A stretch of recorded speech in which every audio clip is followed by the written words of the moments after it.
Wait, did you catch the scale of that move? 112 C-17 Globemaster planes. To put that in perspective, that is a massive portion of the entire U.S. military cargo fleet, all moving at once. Military analysts are calling this a Desert Storm level deployment, and it's not just for show.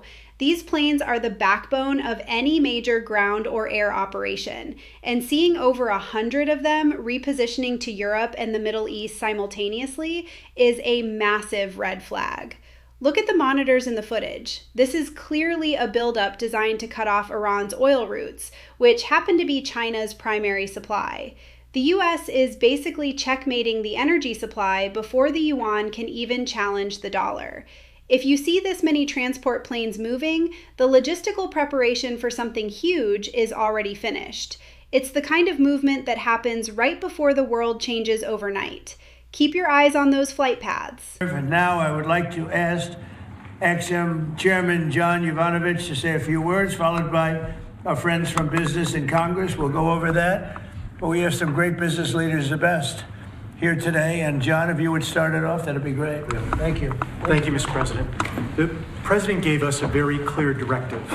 By clear directive, it was much more of an order for us to figure out how to, for the first time in American history, create a strategic critical minerals reserve in a way that would benefit the non-military manufacturing complex. And the challenge was enormous, not simply because it had never been done before, Mr. President, but we knew that you expected us to deliver in a big way, in a way that was scalable, in a way that was designed for long-term success, and in a way that would help revitalize our domestic mining industry. But most importantly, most crucially, that it not be subsidized by American taxpayers. And so that's exactly what we've done. Mr. President, what you've announced today is a truly uniquely American solution. Look at the guy in the background. This is where things get really interesting. This is Project Vault, and it's a total pivot of the American economy. Instead of relying on this globalist system where we beg adversaries for critical minerals, the U.S. is building its own strategic reserve for the first time ever. We're talking lithium, cobalt, and the essentials that power every phone and EV you own. It's a return to the Hamiltonian system, partnering the government with private industry to actually build things here again. No more choosing between market-destroying free trade or inflation-exploding socialism.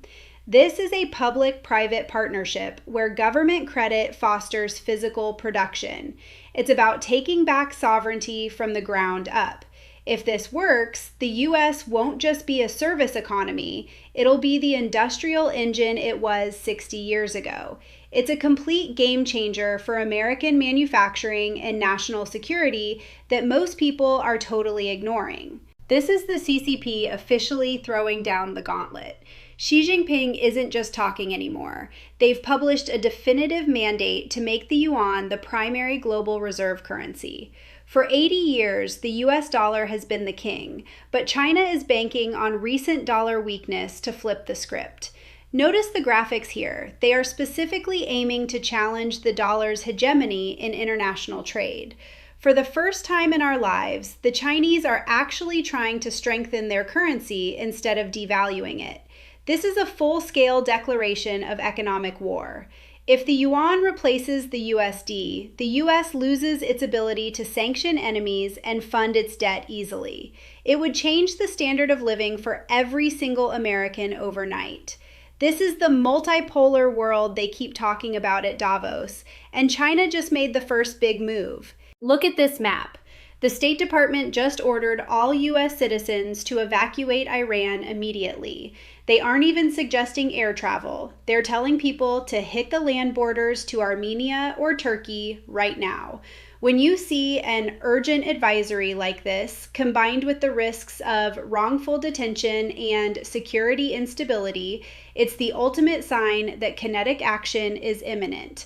This isn't just diplomatic posturing. They are clearing the area because they know the infrastructure of the regime is about to be targeted. If you combine this with those 112 C-17s we saw earlier, the picture becomes crystal clear.